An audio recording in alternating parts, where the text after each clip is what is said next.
Wala pala ako salam. 4-7. 4-2. 75? 75,000! Paldo! Seryoso? 75,000! Anong ibenta mo? Dito lang sa Pinay Posters! Love, si Diskarte. Ako kakilala ko yan. Sino hindi nakakakilala? Mas tayo. Yan, mahilig dumiskarte ng mga chicks sa poblasyon. Uy, grabe, hindi ganun yung diskarte Ay, di ba? natin, Boss Toyo. Sabi ng mga kasama ko. Kaya pala lagi ka sumasama, sabi ko. Di. Love, kada yakag niyan, tanggi ako pag nag-BPM. Pre, diskarte tayo sa poblasyon. Pero nung lumabas tayo, Boss tayo sa ano? Wala, di ako nalabas. Hindi, joke lang. Okay, huwag kang paniwala. Ano lang, joke lang. Ano yung mga dala mo? Eto, Boss Toyo, mahalaga to sa kuya ko kasi ito, mga bago to brand new to. Graded pa. Mahirap magpag-grade ngayon ng cards. Mahirap talaga, boss. Mahirap. Oo. So, eto, kailangan niya lang mag-dispose ng konti, no? So, nagdala ako ng... Pero, syempre, hindi kita ipapahiya dito, Boss Toyo. Mga bigatin to.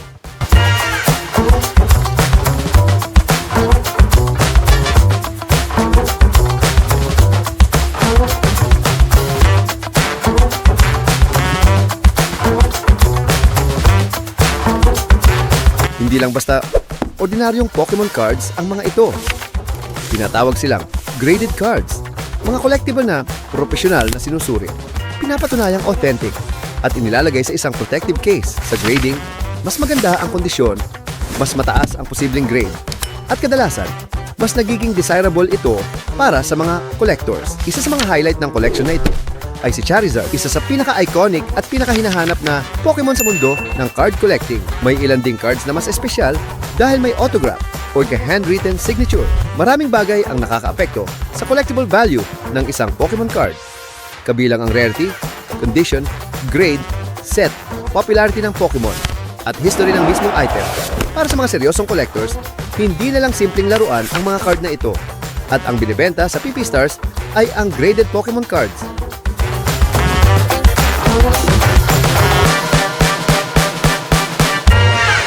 Alam mo, usong-uso itong Pokemon. Itong Pokemon, sobrang usong mo. Hindi nalalaos ang Pokemon. Hindi, iba-iba ang Pokemon. O, May Charizard. Boss, Alam mo, Charizard. etong laging rare. Lagi yan sa mga deck. Pag Charizard, matic yun, rare yan. oo. So, tingnan na. Ito, may 8. Alam mo, ang maganda nito naka-slab kasi napakahirap na magpa-slab ngayon. Alam mo yung currently regarding PSA. Ngayon, parang nag-stop sila ng slabbing of cards. Kasi meron ata silang 10 million pieces na cards na unslab pa. So parang in-stop nila for 6 months ata. I'm not sure pero yun talaga yung sabi. Hindi nagalaw yung mga cards doon. Sobra 10 million cards unslab. So paano mo, di ba? So, marami silang backlogs. Hindi nila Marami. So, hindi na muna sila nag-accept. Kasi nga, syempre, pag nag-slap ka, hindi naman basta nila lalagay yan. Hindi gina-grade nila yan. So, titingnan nila yun isa-isa. Imagine 10 million cards. Paano mo slab yun with the span of ilang months? So, di ba? Kaya ngayon, very sought after, yung mga may slabs. Pero yun nga, wala rin ako masyadong alam when it comes to Pokemon. Kasi, actually, I'm not a fan. Alright? Magkano mo ba yung binibenta? Kahit siguro mga, 30? 30. Okay, tuwagin natin. Asan na si Sir Majin Buu? Yan ang aming expert sa card. Kasi meron silang shop dito sa Pawn Stars. Ito, siya sa kanila yan? Yes! Ito alam. Oo, sila yung... Ano ba? may Pokemon hobby card ako dyan. Pokemon and One Piece. Diba? Soon yung NBA card maglalagay ako dyan. So, abangan nyo yan. So, brother, so ito meron siyang dalang mga Pokemon. Eh, sabi ko naman sa'yo, sa lang ako magaling. Sa Pokemon, hindi. So, tingnan mo nga. Mga limited ba? Hindi naman po, sir. Hindi. Pero naka-slab. Oo. Kasi depende yun, sir, sa Grade. Sa minty. Sa grade. Yes, oo. Kasi 9 siya. Sa mga centering yung mga mali niya. Ano ibig sabihin nun? May mga ganun pala, no? Hindi siya pantay. Yung up and down, gilid, mga ganyan. So, pagka ganun, anong value nun? Mababa lang siya. Piti yun, merong Sa pagkagitna, mas mahal. Mas mahal pag sakto yung centering niya. Katulad nito, sobrang taas dito, konti dito. Ah, may ganun pala, May ganun no? pala, ano? Okay din, ha? Paano? Paano? Hindi naman. Nakikita. Paano din nalalaman? So, doon din nag-grade. Hindi. Minsan, kasi yung may mga scratch yung ito, may scratch siya. Galing ng mata niya. Alright. Grabe Pero yung sinasabi mo na centering, paano siya pumapasok? So, pag center siya, mas mahal siya. Alright. So, ito, magkano to? To. Yan. Yung mga cherries. Kumbaga ito sir, mga nasa row na lang to siya. Row? Yes, row card lang. Kasi nasa 8 yung grade niya, nasa 700 na to siya. 700 lang? 700 pesos na to? Mahal pa yung pa-PSA?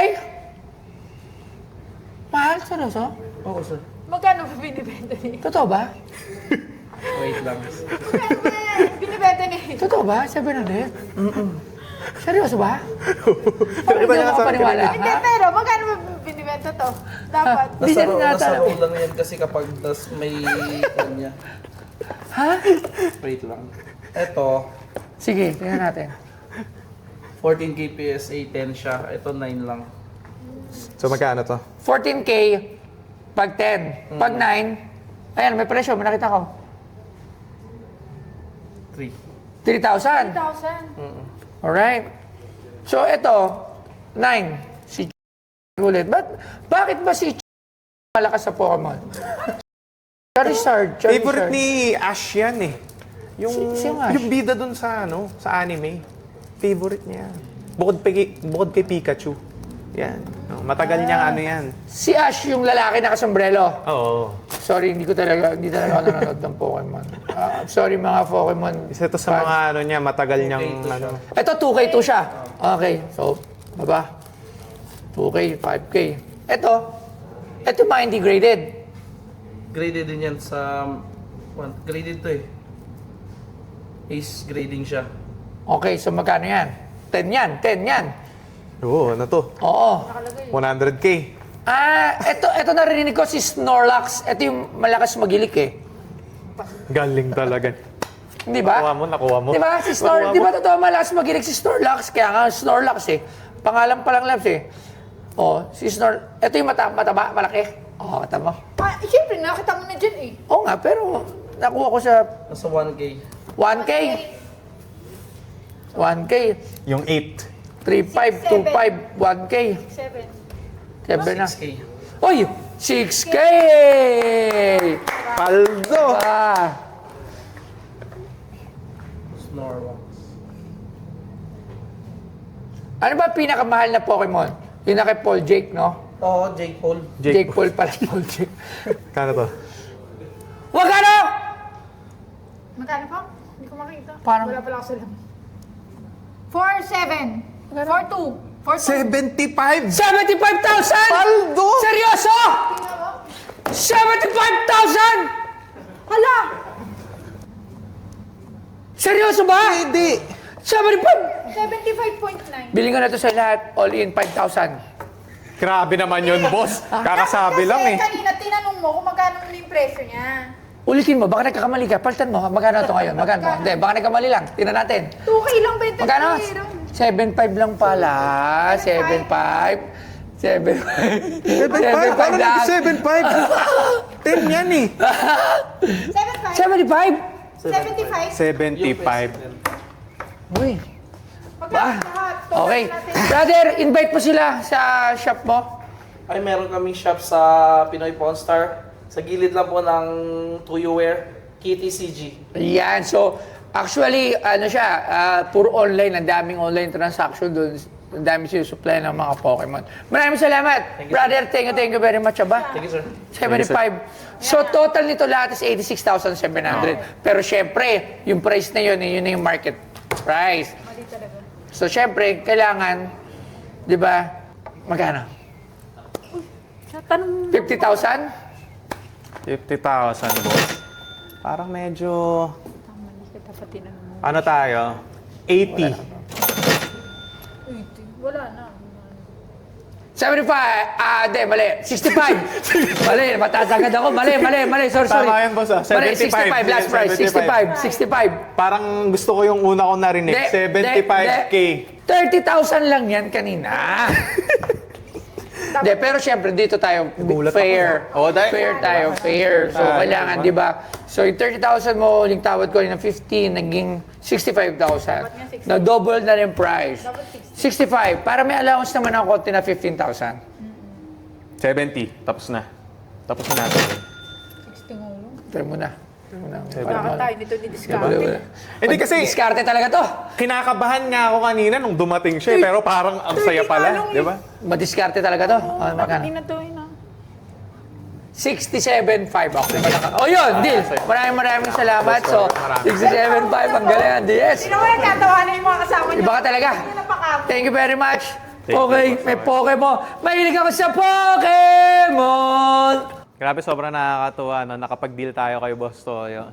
And isa yun sa mga pangarap ng mga tao, no? Makapag-deal sa kanya. Pero ayan, nakapag-deal tayo and yun lang, no? Hindi sila pwedeng lokohin kasi may mga experts na pumupunta dito. Pero buti na lang pumunta yung expert kasi ang hiningi ko lang talaga 30. Tapos naging ano pa, diba? Dumoble pa. Yan. So salamat Pinoy Pawn Stars and again, follow kayo. IOD again, School of Discarte.